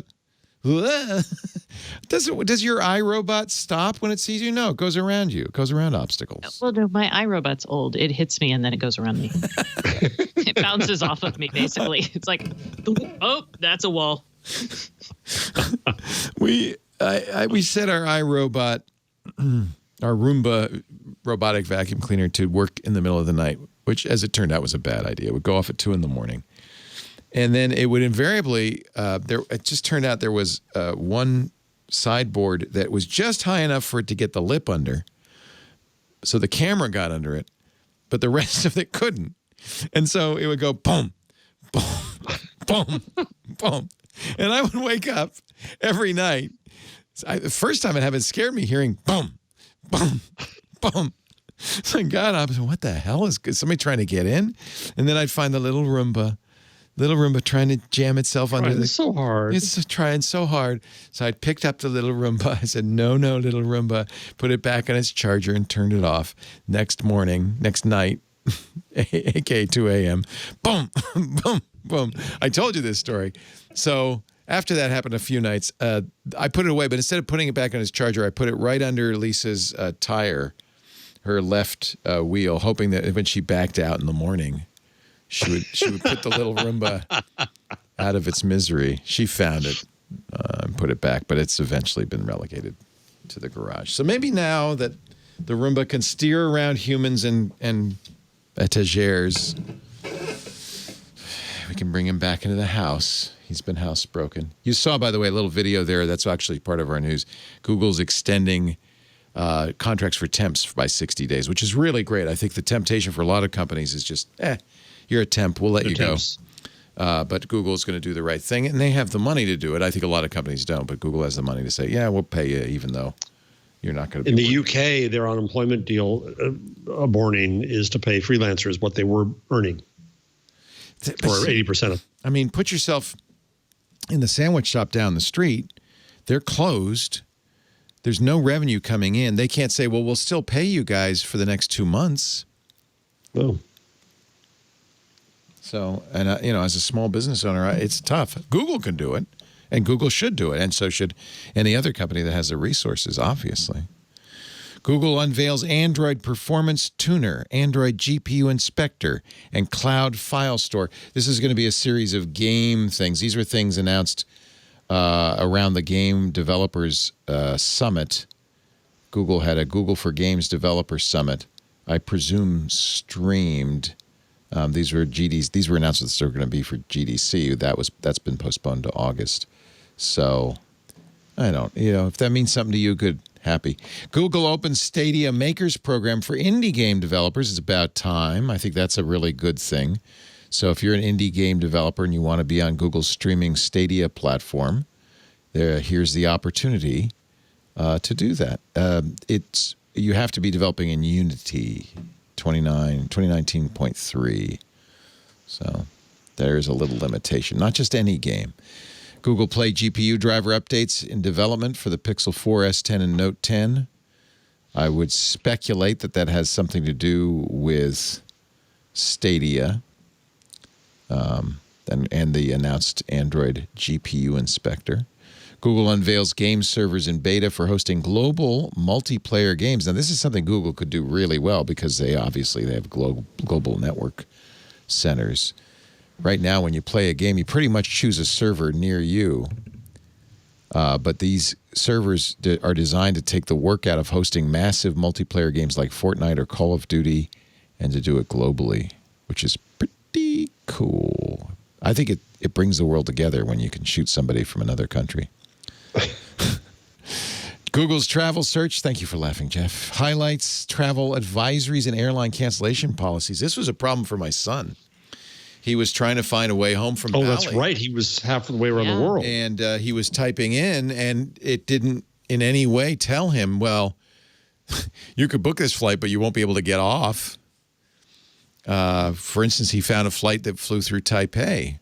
And it didn't say, he found out, he was smart enough to look at travel advisories, and it didn't say, oh, you could fly to Taipei, but you'll just have to fly back to Bali. He finally found... So is he... Yeah, so what happened? He's leaving on the 28th, in 3 days. He found a flight through Tokyo, and they're going to let him transit in Tokyo, come home. He'll have to self-quarantine, I think, for 2 weeks when he gets home, but at least we're going to get him home. Wow. Yeah. So if you use Google, he was using the Google travel search. He says it's really frustrating. I can't tell, if this flight is going to be if I can book it. So now they'll have travel advisories right there on the search, as they should. Yay. Yeah. I don't actually. Do you search for your flights in Google? Yeah, because it actually works pretty well. The Google Flight thing is really good. I use Kayak and other things too, but Google's is quite good. They bought ITA, so they have all that information. Good. Yeah. Yeah. Well, I mean, because I'm a prisoner of United, who I hope will extend their frequent flyer policies. Major first world problem is wishing for your status to go on. But anyway, I search there first. But if I want to know what's all going on or what the costs are, all that, in the search bar, I just put in flights EWR to ORD, the state, and boom, there it all is. It's wonderful. And because you're a United flyer, you can even add. I'll do it right here. You can say. You can add United to the search. That's right. And it will Or I can add Star Alliance to the search too. And it'll show you those. And it's a really good. By the way, that flight canceled. Sorry, Jeff. You can't go to Tokyo. Sorry. Yeah. But I think it's really good. And then you can click on it. What airline is your son going to fly? United. Oh, so they're still flying that route because they got rid of all long hauls and they put some back. Like well, 6 or 8 the back. other one is delayed by 5 hours, it said. So, Bali to SFO on United. Oh, see, this isn't showing up. Because the Bali to Tokyo leg is probably not United. Oh, maybe that's the case. Let's leave out United. See how he's going to get home. Potential impact, yeah. Yeah. Yeah. Well, anyway, he did end up using this, or actually, I think I said, we have a American Express card. You could use their travel, their American Express travel agency to do it, and I think he ended up doing that. I spent some time on the phone with him as they didn't really even know where you couldn't fly. He said, "Yeah, I think it's changing all the time, so it makes sense that you'd be like, yeah." It was. And if you remember when we shut our borders. Oh, sorry. And that's the Google change log. All right, let's take a break. Then we'll come back with more of Jeff and Stacey and This Week in Google. Our show today brought to you by Mint Mobile. Nice time to be a Mint Mobile customer. They're giving free unlimited data for all. Goes through April 14th. All current and new customers get free unlimited high-speed data add-ons. If you want to know more about that, mintmobile.com/unlimited. We're big fans of Mint Mobile because it's the same great service I get right now from T-Mobile. They're a T-Mobile MVNO, but for a lot less money. I love Mint Mobile. If you're still using one of the big four wireless providers, what are you paying for? Well, you're paying for their expensive retail stores, their inflated prices, hidden fees. You're being taken advantage of because they know you'll pay. Enter Mint Mobile. Mint Mobile provides the same premium network coverage you've been getting, but at a fraction of the cost because they don't have the stores. Mint Mobile saves on retail locations and overhead and passes those savings on to you. How much? A lot. The introductory plan gives you unlimited nationwide talk and text and 3 gigabytes a month of data for just $15 a month. That's the 3-month introductory plan. Now, I liked it so much because they sent me the SIM. I put it in my OnePlus, the phone I had, and it works great. And I liked it so much, I said, well, I'm keeping this. I'm going to go for the year package. Get this. I went to the top of the line, unlimited nationwide text and talk, 12 gigabytes of 4G LTE data a month, 12 gigabytes a month, 3 gigabytes a week. More than enough. I've never used all of it. $25 a month. I paid for a whole year, $300. $25 a month. You can bring your own phone. You can even carry your phone number over. You can port it over. So your contacts come along, all your phone number. They'll know how to reach you. They won't know the difference. You won't know the difference except when you get the bill. Ditch that old wireless bill. Start saving with Mint Mobile. Go to mintmobile.com/twig. Cut your wireless bill to $15 a month with their 3-month introductory plan. You'll get the plan shipped to your door free. Mintmobile.com/twig. When I look at my Verizon bill, my AT&T bill, my T-Mobile bill, I go, why? $25 a month, 12 gigabytes of data. It's great. Mintmobile.com/twig. I think a lot of us in the studio are now using Mint Mobile. We love it. Mintmobile.com/twig. Check them out. We thank Mint Mobile for supporting This Week in Google. New York is running out of pets to foster. Oh, yes. True. I love it. That's good, right? Because that means all the pets have homes. A colleague of mine wanted to get one and couldn't get one. They're gone. I think that's a delightful story. Isn't that wonderful? As long as they don't come back after the coronavirus. Yes. But I'm like, oh, you're alone and you want to adopt a dog. That's great. And when you work from home, you can. So, yay. That's really I don't have a lot to say about that story, but it made me go, oh. Pet craze is spurring rally in Chewy shares amid a market rout. Okay, this is because it's Bloomberg and they had to put a financial thing on there. That's the headline of the week.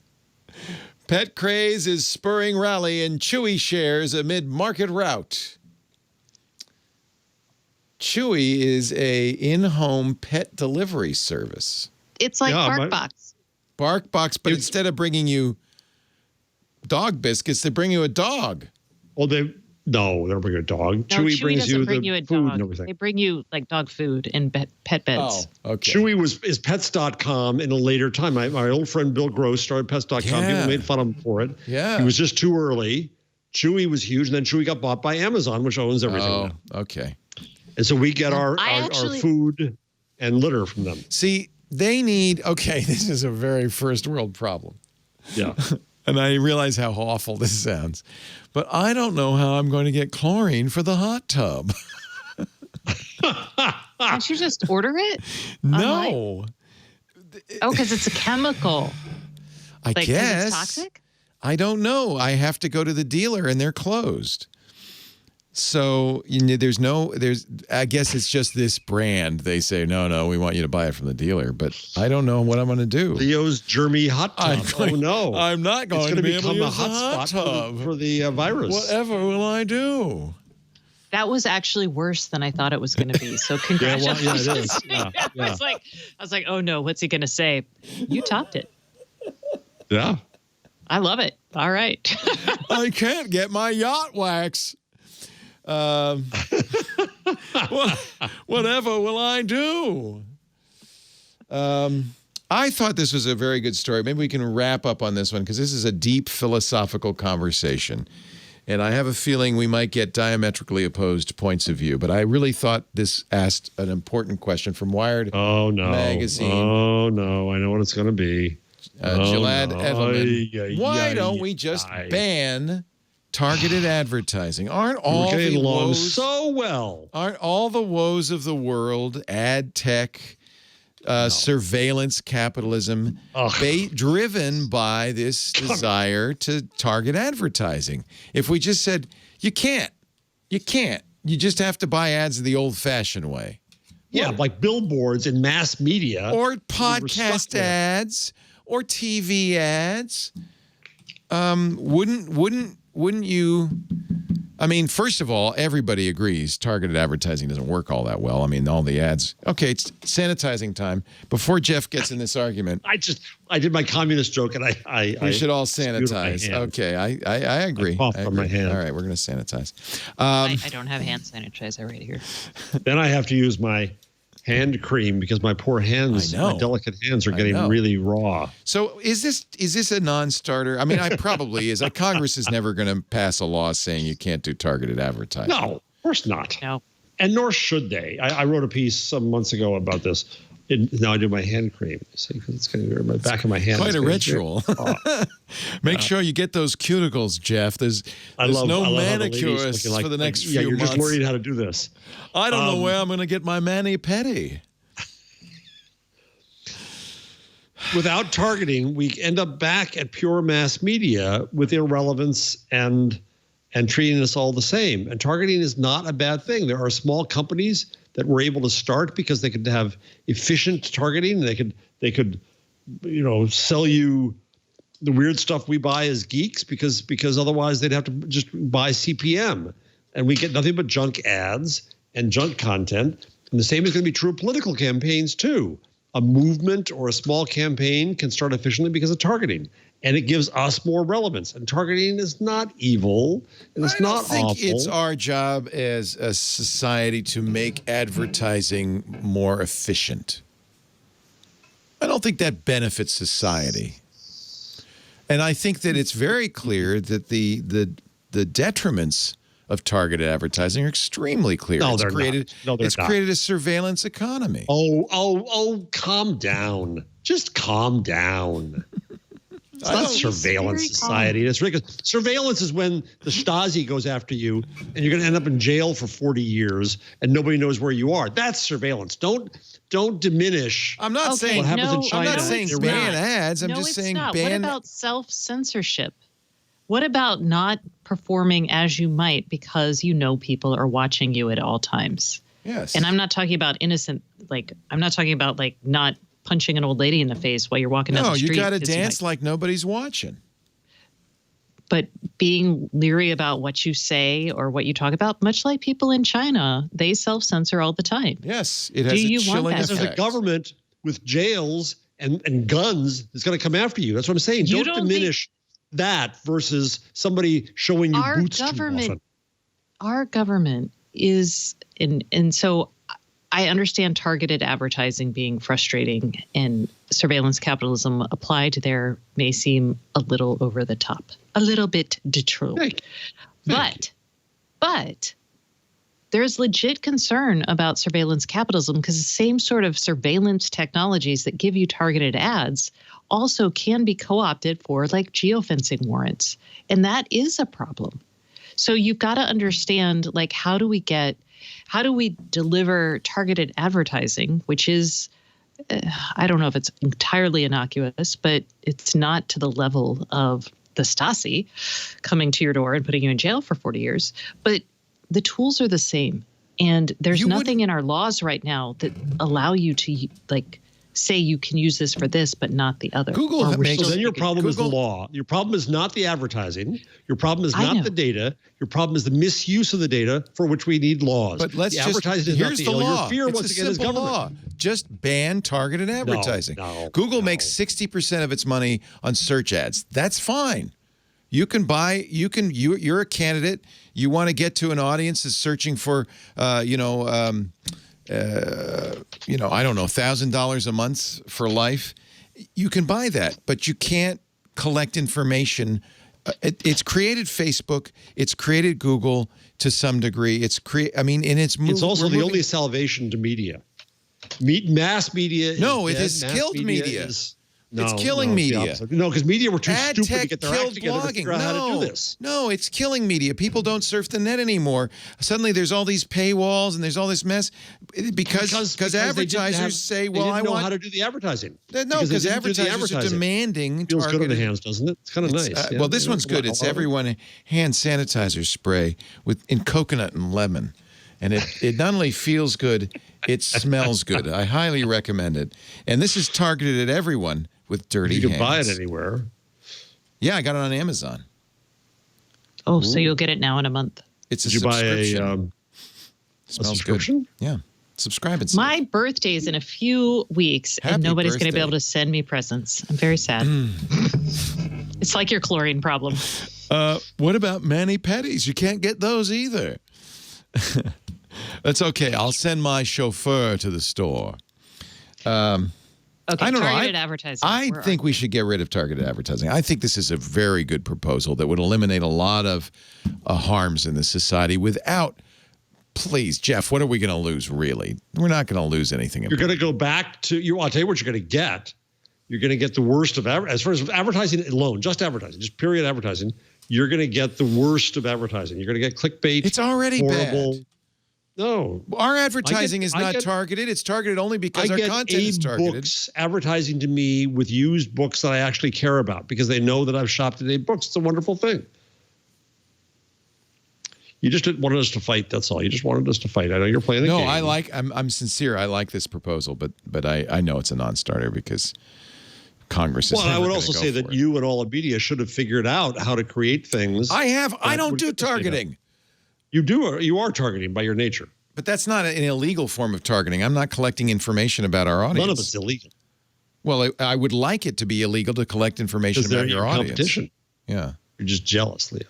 Just jealous. No, because they're going to put me out of business because I refuse to do the kind of audience data collection that advertisers have come to more and more expect.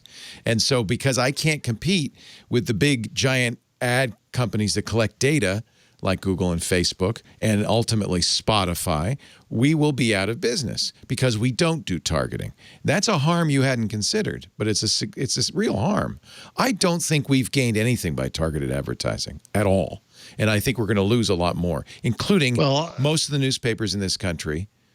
Because I've been yelling at these newspapers for years that they should have come up with first-party data, and they were too stupid to because they kept on insisting. I've been yelling in person to them. Google killed the newspapers and magazines. No, they didn't. We ripped off those advertisers for years and years and years, giving them terribly inefficient advertising. Why do you care so much about these advertisers? Who cares? Because they're paying for the media. They're paying. Are we going to do a commercial in a second? No. I saved this for after the commercials. No, but I think our advertisers get value for dollar. They wouldn't come back if they didn't. But increasingly, they're going to say to us, well, we only want to target 25 to 54-year-olds with $150,000 in income in the Pacific Northwest. And at that point, we're going to say, well, we can't help you. What you're going to get is what killed blogging and killed the beautiful World Wide Web that we had. You're going to get direct insertion ads on podcasts that are targeted at you but are not personal, not host read, not endorsements, none of the kinds of ads podcasting does. And you're going to get a lot of small podcasters out of business, or they'll have to make it a hobby. And Spotify and iHeartMedia are going to dominate because they collect information about their audience. I think this is a great law. I wish they'd pass it. I know there's no choice, but We should have this. I think the harms you describe are minimal compared to the harms that are already happening, including putting us out of business. Non-market interference. So what you want is, you might as well move to Germany. What you want is government protectionism for your business. Sorry. No, I'm not asking for that. Compete. I'm asking for government protectionism for my privacy. Oh, bull. Well, I am asking for that. No, it's not privacy. You're the ones who brought up the consequences. I'm not talking about the consequences unless you want to. The harms, imagined, imputed, are real. But I am talking about a very real, specific prohibition on collecting private information about people. It's what's made Google and Facebook so powerful. It's also what's made them highly relevant and useful and valuable. Really? Yes, really. Yes. Facebook, relevant, useful? Yes. Really? On that note, is there anything I missed? Any story we missed? Let's take a looky-loo here. I think we got them all. I think we got everything in here. There's lots of free stuff, free to stream Audible stories and sponsor. I think a lot of companies are kind of. But, the first thing you should look for if you're looking for content, boys and girls, if you've got a library card, check what app your local library uses, because there's lots of free stuff there. And or buy some books. So back to Stacey's point earlier about the finding someplace else to buy. Yeah. So I wanted 2 books. Amazon, the bookstore was May. And so then I looked at Barnes & Noble, and it was full price. It's Barnes & Noble. And my local store isn't doing this, but I just went on Bookfinder. Have you known Bookfinder? Do you guys know Bookfinder is the best. It's across every site used and new. And I'm looking for a lot of obscure books, very obscure books. And I can find them there. But these 2 new books I wanted, and there was a local store somewhere in America that had them up, and the local store got some business from me, and I was happy. That's great. It was good. Every local store should be on Bookfinder. I think they are kind of almost anyway. You know what? I used this, and it really looks like 1984 all over again. Yeah, it does. I used this years ago. I'm glad to know they're still around. They're great. They're just great. I did find an obscure book on this because I couldn't find it anywhere else. It wasn't on Amazon. This has been around since 1997. Is owned by Amazon now. Like everything is owned by Amazon. Yeah. And Abe Books is a major portal to use books, but Bookfinder is meta to that. Nice. Bookfinder.com. There's a good pick. I did not mention, and I'm sure you're sad about this, VidCon is canceled. Yeah, I'm on the advisory board to VidCon, unpaid, to be clear. And Jim Lauterbach, who's a friend of all of ours, sent out the email, sadly, this week that, they just, and with dealing with that many young people, even in July, it was going to be too uncertain. They had to.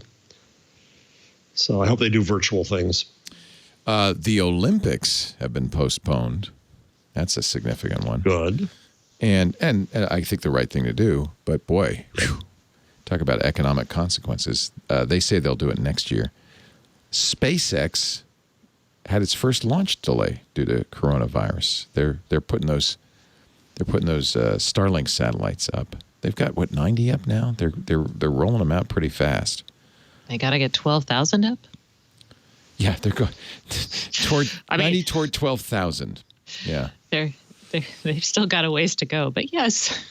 The Air Force 45th Space Wing confirmed yesterday that SpaceX's upcoming SOWCOM launch, I guess it was a comm satellite, set to take place at Cape Canaveral March 30th using a Falcon 9, put on an indefinite hold due to the impact of coronavirus. That's wild.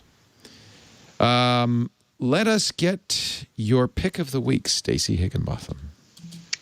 Hello, you guys. This is going to be a double pick because when they arrive, I'm going to show them to you. But Wyze is now offering their Wyze fitness band for $24.99 plus $4.99. Wyze? Those guys, the camera people? Yep. The camera people, the smart camera and sensor people. So they've made an activity tracker. Looks like a Fitbit Charge, but it has built-in Manom A over the Bluetooth on your phone. And it has the ability to control your devices, plus a full-color LED screen.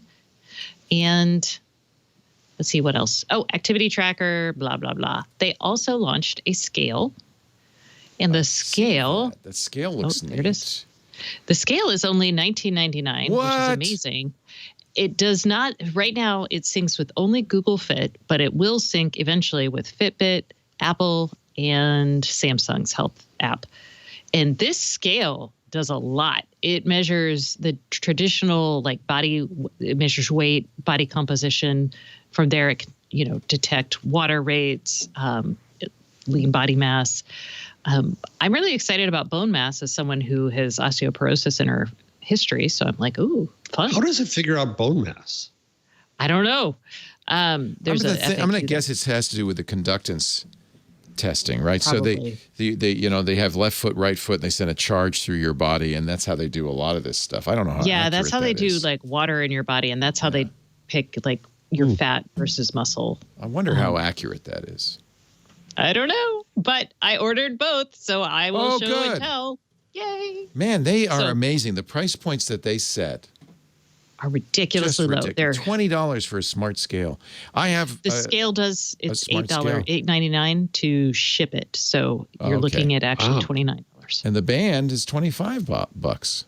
Yeah, that's I picked up both of those for basically $60. That's amazing. And that's crazy because I remember I bought the UA Health Kit 4 years ago that is now defunct.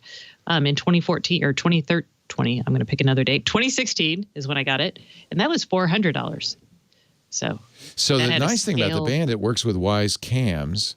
It's got smart home functionality, so you could use it to turn on lights and all sorts of stuff. It has Wyze smart home functionality, so yes. Oh, it's not Amazon's. Well, it's using Echo though. Well, yes, you can use Amazon's Echo. Yes. So that would be their smart home as well, too, right? Yes. So any of your devices that are controllable via Amazon, but it has controllers for your Wyze gear already on the cameras and so forth. That's really cool. Really cool. It is. Yeah. So I'm wearing a Charge 3, so I will. It looks like it kind of. It does. Yeah. So I'll let you guys know how it measures up against that when I get my device. Now they're a Seattle company, right? They are, which is unfortunate because I had to pay tax when I ordered it. Yeah. But I get the feeling that they're just sourcing Chinese gear. They are. So their business model is they're former Amazonians. Their business model is to source the hardware from China, run their software over it, and make tiny, tiny margins and get a lot of users to buy more and more of their gear. Well, I'm all for that. So I have the camera because we can find out how the cat was peeing. Oh, that's right. Anything else in the Wyze line? What else in the Wyze line, going back even, that you like best? I've got the lights. The lights are fine. They're nice. They're Wi-Fi lights. I also have the Sense, which is a $20 sensor kit. And if you're into that sort of thing, it's a nice introduction to start playing with sensors. You can use it for home monitoring, like door open, close, and you'll get a notification. You can also tie it to your camera. So if a door, you can set it up so if the back door opens, your camera will start recording. So those are some options for you. I actually set up one of the motion sensors in my jewelry drawer. And so if you open my jewelry drawer, I can get a notification. If it's not me, I want to know. Are you paranoid about somebody in the house? No, my daughter is now 13 and she thinks it's interesting to steal my jewelry. And some of it she cannot borrow. Borrow, not steal. She's not keeping it. And you guys have a problem about. I'm gonna bring in a privacy lawyer for your daughter. I think you've got surveillance, but maternal surveillance going on here. I don't know here, Stacey. I do not have a camera anywhere inside the house. But if I get a notification and it's not me, I'm like, Anna, are you in my closet? You're in my closet. Oh, I was just looking for something. I'm like, okay. Abby was the same shoe size as Jennifer, and that meant not just jewelry theft, shoe theft. So every other mother has eyes in the back of their head. Stacey has literal eyes in the drawers. Everywhere. I have PIR sensors. In the back of your head. So, yes. That's awesome. I think we've learned a little bit here. Crazy. Apparently, it's crazy. That's crazy. If you got a problem, you can solve it that way. Jeff, you have some numbers, I think. Oh, let's see what we should do here. We're talking about Facebook. Well, I think it's bringing back an oldie, but I think given what everybody's going through in the world, we should share a conference call bingo. Conference call bingo? Is that like chat roulette? Oh, yeah. A 5x5 of everything that we hear on conference calls. Oh. Hi, who just joined? Oh, yes. Can you email it to everyone? Oh, yes. Is on the call? Oh, yes. Hi, can you hear me? Oh, yes. I'm sorry, I was on mute. Yeah. I have a hard stop at. I think there's a lag. I have heard every one of these on every one of these. Call. Every one of these. It's the best. Hello. Can we take this offline? That's hysterical. And what do you? Sorry, I didn't catch that. Can you repeat? What do you get if you fill in the card? Whoops. Oh, I don't know. Out of jail. Get out of jail free. Conference. So I'm sure this has been around forever, but it's just so true. I've seen this. My students put it up today. I've seen this before, but it's really now we're all living. You could play this for Twig. Look at this. Sorry, go ahead. Oh, it's still loading. Hello. Hello. We just have to add in things like Leo. Or where's my punch Leo button? Moral panic. Oh, I'm sure there's Twig lingo. Moral Twig panic. bingo. Gutenberg. Oh, yeah. That's a drinking game. I have my own bingo card. That's not even bingo. That's just a drinking game. And I mentioned already, but I'll mention it again, and I'll show you, in fact, if you have not used Google Podcast, it's actually a very credible podcast client, now available, updated on Android, but now available on iOS. I just think it's on iOS. I think it's very clean and clear. This is my homepage because these are things. Actually, it isn't my homepage. This is my homepage, my queue, and you can now download. But I guess this is their Discover.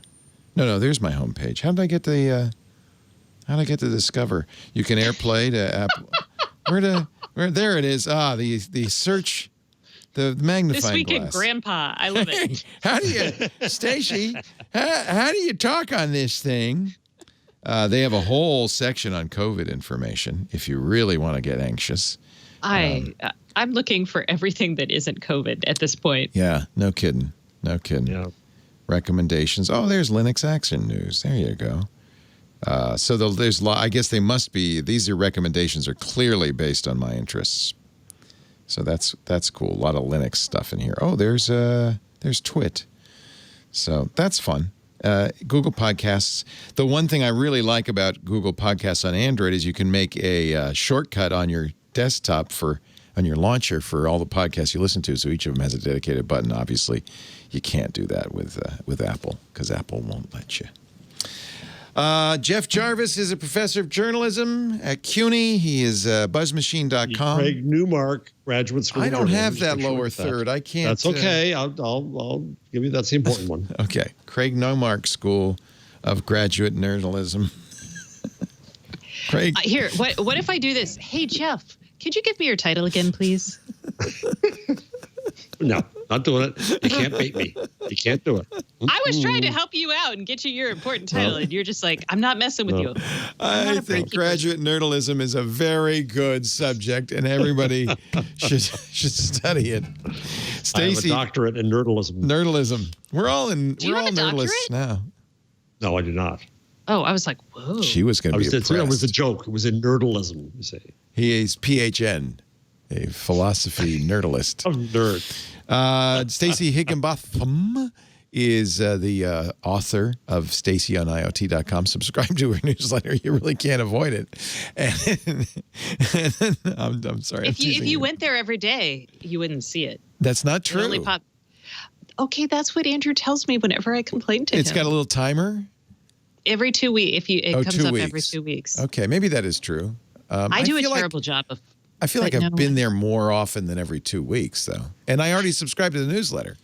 But anyway, doesn't matter. You know what it means? You're not setting cookies on my browser, and that's fine with me. I don't use any data badly, ever. See? She's a good person. She's also a good host of Stacey on IoT with Kevin Toffel, which she does. It's the Internet of Things podcast. I'm sorry. It's okay. The Internet of Things podcast, not your website name. We have a branding issue. How would I find the Internet of Things podcast? Oh, you would go to StaceyOnIoT.com. Okay. So just look for the podcast there. Good enough. Good enough. We do this show every Wednesday, 1:30 Pacific, 4:30 Eastern, 20:30 UTC. You can watch us do it live, twit.tv/live. You can listen live there, too, if you like to. In fact, you can even ask your Amazon Echo or other voice assistant, to stream it. Just say, Echo, play Twit Live, or as she sometimes calls it, Twit Live, and you can listen to whatever's going on day or night. You can also listen to the podcast, say, Echo, play This Week in Google Podcast, and she'll do that. You can find on-demand versions of everything we do at our website, twit.tv. For this show, it's twit.tv/twig. But as I said, best thing you could possibly do would be subscribe in your favorite podcast application. If you subscribe, you'll get it automatically the minute it's available. Thank you, Stacey. Thank you, Jeff. Stay well. Stay healthy. You too. Sanitize. And we will see you next week on This Week in Google.